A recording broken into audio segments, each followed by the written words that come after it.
like and subscribe on the way in the door, my people. I hope you all are having a truly fantastic day. I hope you all are enjoying this Fanboy Fridays. As I said in another video, taking a break from the Fanboy Files this week just because fanboys are exhausting. And frankly, I'm starting to question your ability to even comprehend certain points. So yeah, we're just gonna take a week off, and then again, next week we will return with the Fanboy Files episode 11. Trust me, I have enough content to probably get to episode 50 at this point because these fanboys do not know how to quit. And I thank you guys for that because, again, you give us all material to laugh at and be entertained by. So thank you, fanboys. I appreciate your relentlessness. So, yeah, you see the title. Instead of doing Fanboy Files this week, I figured I would just kind of address you fanboys in general and talk about how you guys make it readily apparent that you know, just like LeBron James knows, that he is not the GOAT. Let me say that again. You fanboys know, just like LeBron James know, what the rest of us know. And that he is not the GOAT. If you're being honest, it's not top 5. But let's stick to the topic at hand. Fanboys, let me give you guys some pointers. If you're gonna convince somebody that LeBron James is the GOAT of basketball, well, you ought to start by talking about basketball. LeBron James is the only superstar who, when people try to talk about his greatness, often start with things that are not related to his basketball skills on the court. I cannot tell you the amount of times where I've been looking at a podcast, occasionally talking to people in real life, where someone will start their argument out with, I've never seen anyone come into the league with the amount of pressure and basically overachieve. First of all, fanboys, let me start by saying this. This whole overachieve thing, that is all perception. Overachieved according to who? He didn't overachieve according to what I thought he may turn out to be, to what I hoped he would turn out to be. So overachieved compared to who? Again, 6 finals losses says he did not overachieve. You do not get a second place trophy for coming in second in the NBA Finals. But yeah, the fact that you guys have to start your argument off with that lets you know that the GOAT case is weak in and of itself. No one who talks about Michael Jordan being the GOAT ever starts it with, oh, well, Michael Jordan had so much pressure on him. First of all, if we're talking about pressure, fanboys, nobody had the amount of pressure that Michael Jordan had because nobody has ever been as famous as Michael Jordan was as a basketball player. No other NBA has reached that level of fame, not even your king. He's not even in the same stratosphere with the amount of fame Michael Jordan was held hostage by his own fame. He could not go or do anything like a regular person without being swarmed by people. That's pressure. Yet and still, whenever someone talks about Michael Jordan's GOAT case, it is never, well, look at the amount of pressure he had to deal with. Fanboys, they tried to link the death of his father, the murder of his father, to him gambling. That's pressure. But yet, like I said, what real pressure has LeBron faced? What real pressure has LeBron faced except the pressure that he has put on himself? But anyway, so yeah, fanboys, this whole starting the GOAT, your GOAT come argument without, this whole starting your GOAT argument with he had so much pressure is ridiculous. Second of all, LeBron James has too many things that you have to explain away. Fanboys, that does not make for a good GOAT argument. LeBron James has too many things that you have to explain away. And that you can't explain away. I guess that's the bigger problem. See, when you all say to us that Jordan couldn't win without Pippen, well, if you just go do a little bit of research, I could do it for you. I could go into Google and show you what Scottie averaged his first few years in the league.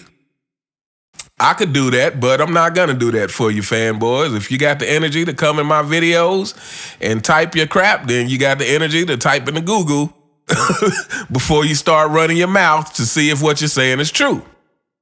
But everything that you guys try to say about Jordan, we can prove is not the case. We can prove that your argument is invalid. When you try to say Jordan didn't face great competition, we can break that down multiple ways. We can prove that the Utah Jazz, the Seattle Supersonics, the Lakers, the Portland Trail Blazers, the Phoenix Suns were great teams in the finals. We can prove that Jordan's road to the finals was definitely much harder than LeBron James' road to the finals. We can prove these things. But what you guys cannot do, and most of you know it, is make an excuse for the 2011 finals. But not just the 2011 finals, it's a pattern with LeBron James of not knowing how to take advantage of the situation. See, fanboys, let me tell you something. Even if you want to say Jordan had the clear advantage, if you want to say that, the fact of the matter is Michael Jordan never fumbled in the finals, meaning he always delivered. So even if you want to say, okay, well, he had the clear advantage, well, guess what? He took advantage of his clear advantage and made sure that he won all 6 times in the finals. LeBron has had the advantage and still lost. Fanboys, LeBron has had the advantage and still lost. So again, where's your excuse? See, I'm just kind of using this video to just address, fanboy 1 to 1,000, because you all are the same. You all say the same stuff. I'm just kind of addressing you because I think we all know everything that you fanboys could possibly bring up. So I'm just saying it for you. LeBron James has had the advantage and still lost. Where's your excuse for that? If you want to say that Michael Jordan always had the advantage, okay, fine. But the fact is he used the advantage and he didn't lose. LeBron James has had the advantage and still lost. Fanboys, what's your explanation? You want to say Michael Jordan didn't get beat? You want to say Michael Jordan didn't beat people till They got old. You want to say that about the Pistons. You want to say that about the Lakers. Again, the energy that you spend to type in my comments, to type that in my comments, to type that in other content creators' comments, you could use that energy and Google it, and you will see that the Pistons weren't old when Jordan beat them. Magic was not old when he got beat by Michael Jordan. As I talked about in a recent video, I don't know, I guess I did this video about a month ago now, maybe a little over a month ago, showing how LeBron James, not only when he lost in 2011, was that one of the worst performances by a so-called superstar, but it also turns out that he got beat by the second oldest team to ever win a championship. That's right, fanboys. If you missed the video, I'm telling you right now, you can go back and find it. But yes, LeBron James got beat by the second oldest team to ever win a championship. And mind you,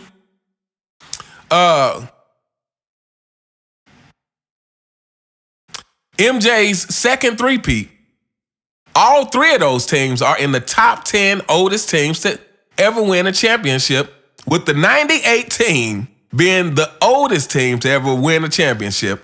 Fanboys. So what you got? How do you explain it away? So even if you want to say that Michael couldn't win till they got old, okay, we'll give you that. But he did win. But LeBron James, with a super team, got beat by the second oldest team to ever win a championship. Fanboys, y'all better stay off my page. You guys better stay off my page. There is no love for you over here. There is no second place trophies for you over here. Fanboys, I tried to tell you. Like I told you guys in the beginning when I started this channel, like I made it clear that this is not for LeBron James fanboys. I said that. But all right. So yeah, you like to use the old argument against MJ. Again, it's too many excuses that has to be made for LeBron for you guys to ever have a valid argument. And then here's a question for you fanboys. Why does LeBron James try to make it seem like everything he accomplished was the biggest, baddest thing, hardest thing ever done in the NBA? Like that 2020 finals. Let me tell you something about that 2020 finals, fanboys. While your king is walking around talking about it was just the hardest championship and I didn't have my chef in the bubble and and they didn't have satin sheets where we stayed. It was just so hard from what I was used to. While your king is around here talking about that, fanboys, guess what?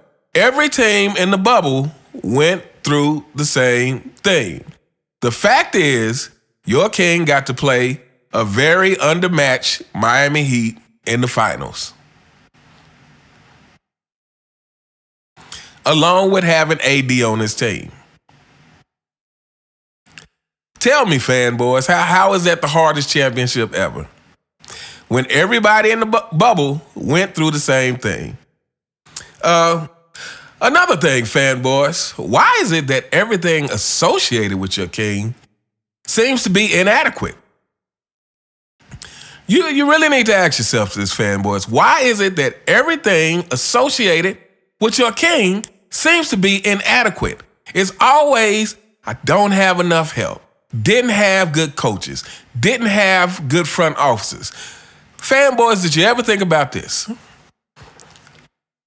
Now, it could never happen because Michael Jordan is who he is. But did you ever think about this? When Phil Jackson became the head coach of the Bulls in what, 89? What if the Bulls never won?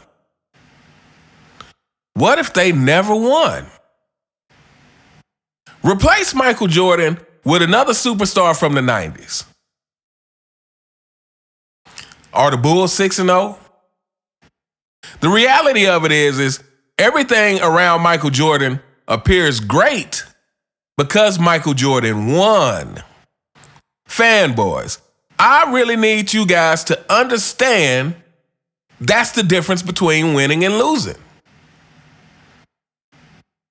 Everything around Michael Jordan is great. He had a great coach. He had Scottie Pippen. You guys even have the audacity to talk about, and he had Steve Kerr and Luke Longley. That's the difference between winning and losing, fanboys. When you win, everything becomes great around you. When you lose, people say, he didn't have a good coach. He didn't have a good front office. He didn't have a good team. And guess what, fanboys? Excuses are only made when you don't expect that greatness. When you expect greatness, you don't make excuses for people. When you expect greatness, there is no excuse to be made. You would expect LeBron James to get it done no matter what, fanboys. I'm trying to help you guys out. I'm trying to give you guys some life lessons. When you expect greatness from someone, you don't give them excuses. You expect them to deliver no matter what. Anyway, we're going to wrap it up here. I didn't even intend to go this long. This was supposed to be a short video. But like I said, since we didn't do Fanboy Files this week, I just wanted to address all you fanboys. Because like I said, we all know the tune. We know the fanboy anthem. We know everything that you are going to say. There is nothing new that will come out of any one of you guys' mouth. It's like clockwork. I put out a video about LeBron's longevity. I guarantee you, one of you fanboys are going to say, the all-time leader in score. Or now I guess you're going to say 39,000 points. And to that, I still say 4 and 6, fanboy. Anyway, all the people who regularly support my channel, you guys are greatly appreciated. I hope you all have a fantastic weekend. Let me know what you think in the comments. And I'll see you next time. All right.